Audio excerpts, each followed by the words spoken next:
The boy had no idea that giving up his seat on the bus that day would change the fate of humanity.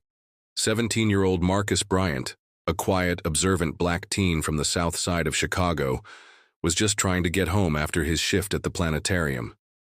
He wasn't looking to be a hero. He wasn't thinking about the stars that night, or the theories he'd read about. Cosmic horrors, dying suns, whispers of something old stirring in the black corners of space. His mind was on his aching legs, his overstuffed backpack, and the half-soggy sandwich waiting for him in the fridge. The bus was packed. Rain clung to the windows. People stared at their phones, ignored each other, drowned in their own thoughts. Then, the doors hissed open at the 61st and Ellis stop. A pale, nervous-looking pregnant woman stepped in, clutching her stomach and glancing around, hoping someone might offer her a seat. No one moved. Not one. Marcus, tired as he was, stood up, without a word, and motioned for her to take his place. She blinked at him, surprised, then smiled softly and sat down. Just before he stepped off at his stop, she grabbed his hand. "Wait," she whispered, slipping a folded note into his palm. "Don't open this until tonight. Please." Her voice was shaky. Her eyes shimmered with something. Fear, maybe. Urgency. Marcus didn't know what to make of it. Maybe she was just another person trying to say thank you in a weird way. He walked home through the damp streets, his shoes squelching with every step, unaware that 1,000 miles above the clouds, a different kind of storm was breaking loose. One that had nothing to do with weather. That night, when the house finally fell quiet and the city hummed in its usual restless sleep, Marcus unfolded the note. It was not what he expected. There were coordinates. A time. And one sentence scrawled in hurried all-caps writing, "The Star Killer is awake. You're part of this now." He blinked. Read it again. It made no sense. Was this some kind of prank? Some sci-fi joke? But that very night, the sky changed. First, it was just a ripple, like heat haze over the horizon. Scientists dismissed it as atmospheric distortion. A glitch, a lens flare. Then came the silence. Satellites in Earth's outermost orbit stopped transmitting. Radio towers went dead for exactly 42 seconds across all channels worldwide. The International Space Station logged its final message. Something is moving between the stars. And then the screaming began. Not from people, from space itself. Marcus heard it in his dreams first, a low, droning hum that vibrated through his bones and made him wake in cold sweat, heart hammering. It wasn't music, it wasn't language, it was warning. A whisper from the cosmos, like some ancient god had rolled over in its sleep, and Earth was too close to its feet. At school, no one talked about it. Life continued.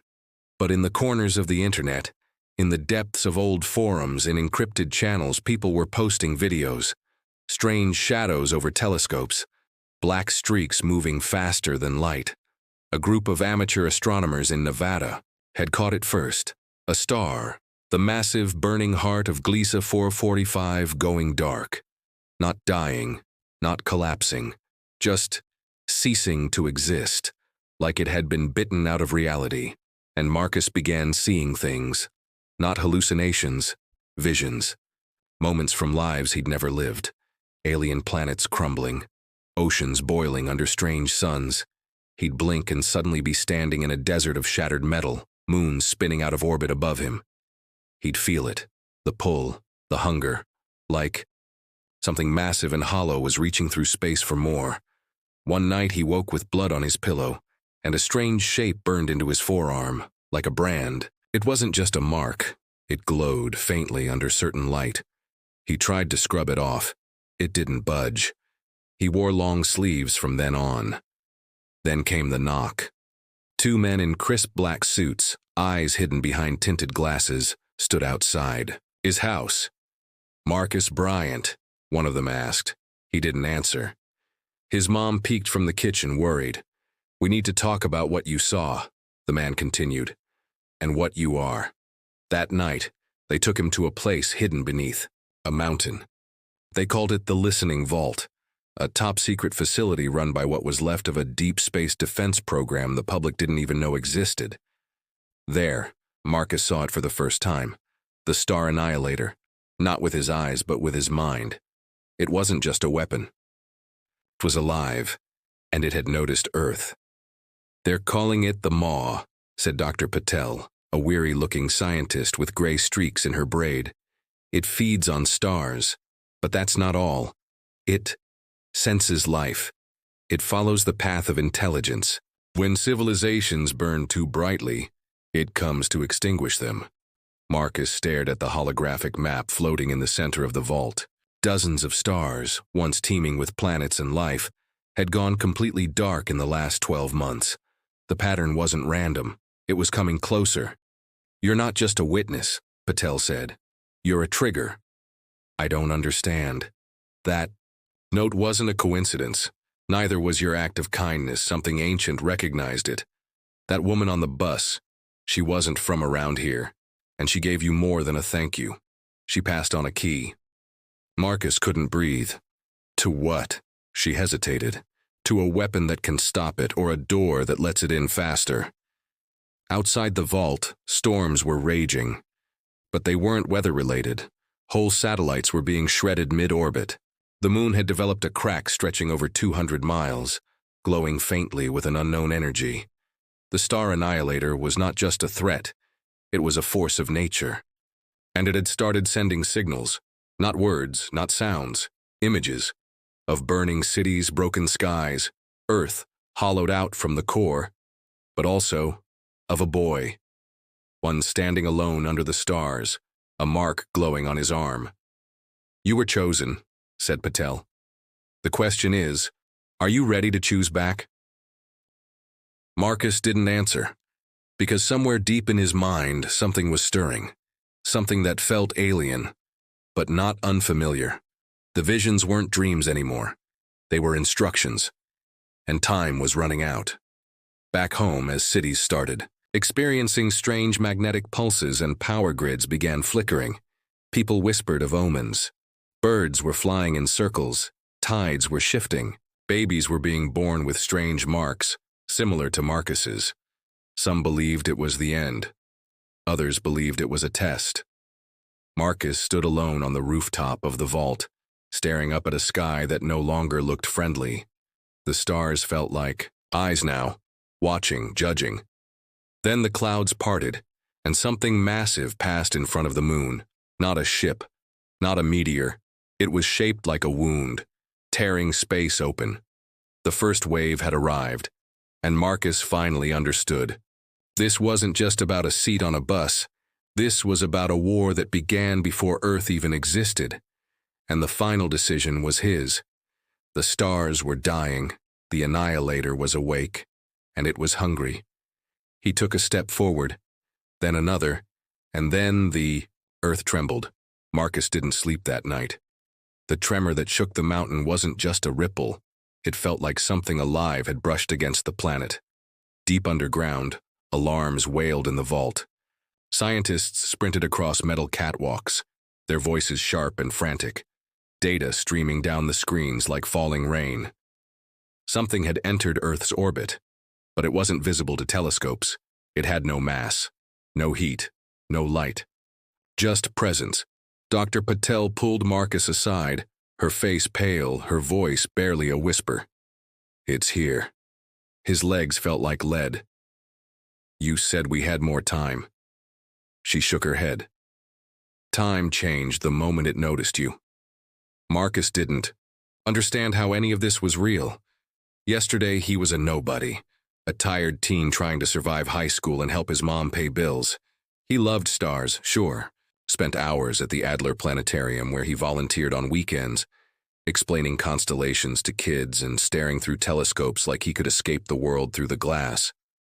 But this, he wasn't special, not brave, not chosen. Yet, here he was, standing in the middle of a secret facility carved into the heart of a mountain, surrounded by people who treated him like a living answer to a question no one had ever dared ask. They called it the Maw, the Star Annihilator. The hunger between worlds, It had no face, no language. It wasn't an invader like in the old alien movies. It didn't come in ships or fire weapons. It simply erased entire systems. Gone. Planets like Earth, wiped clean as if they'd never been there. Dr. Patel showed Marcus footage gathered from deep space drones. Glimpses of other worlds, captured before they disappeared. Towering cities built by creatures not human, but intelligent, brilliant. All gone in a blink, consumed by something that moved in silence, always hidden just outside the edge of perception. We think it's older than light, she said. Older than gravity. It doesn't burn stars. It doesn't harvest energy. It devours the idea of them. It deletes. Marcus turned away from the screen, his stomach twisting. What does that have to do with me? Patel was quiet for a moment. Then she held up the note he'd been given on the bus, the one written by the woman with frightened eyes. We ran handwriting analysis, chemical aging, everything.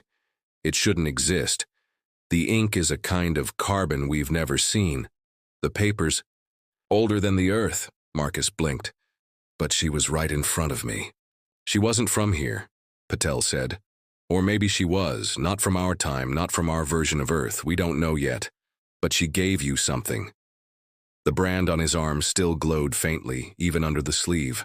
Sometimes it pulsed with warmth, like it was sinking to something beyond his understanding. They called it a key, but no one knew what door it opened. Another scientist, a younger one named Alina, joined them. She was sharp-eyed, constantly scribbling into a notebook, her hair tied back with a frayed ribbon. She didn't look at Marcus like he was a weapon. She looked at him like he was a person. We traced the pulse signature coming from the mark, she said, adjusting her glasses. It's emitting a pattern, like coordinates. To where? Marcus asked. Somewhere in the Kuiper Belt, past Pluto. There's nothing out there. There wasn't. Until 3 weeks ago, Alina tapped a screen. A blurry image appeared, a vast black structure floating in the dark beyond the solar system. Didn't reflect light, it didn't move, it just hung there waiting. Your signal woke it up. A silence passed between them. Are you saying I'm connected to it? No, she said. We're saying you might be the only one who can reach it. He backed away. No, I can't. I'm not a pilot. I'm not trained for this. Patel stepped forward. No one is. This is bigger than training. You were chosen for a reason. Your kindness, Marcus. That small act on the bus, it triggered something ancient. The universe isn't just watching anymore, it's responding. He sat down slowly, overwhelmed. The next few hours blurred together. Meetings, briefings, people talking over each other. Some wanted to isolate him, lock him in a containment cell. Others argued he needed to be protected at all costs. A few even suggested using him as bait to draw the Star Killer in and study its behavior. Alina fought for him. So did Patel. They don't see you, Alina told him when they were alone. They see a tool. But you're not that. You're still human. You have the right to choose. I didn't ask for any of this. I know, but we need you. I think whatever's out there, it needs you too. Not to destroy, to finish something it started long before us. Marcus rubbed his eyes. Why now? Maybe because Earth is next. Later that night, as he lay awake in the small room they gave him, staring at the ceiling, the visions came back. Stronger, not dreams, memories, a sky with 2 suns, a city of light towers rising over crystal oceans, screams echoing as a black wound opened above them. A woman, her face half-shadowed, running toward him, placing something in his hands.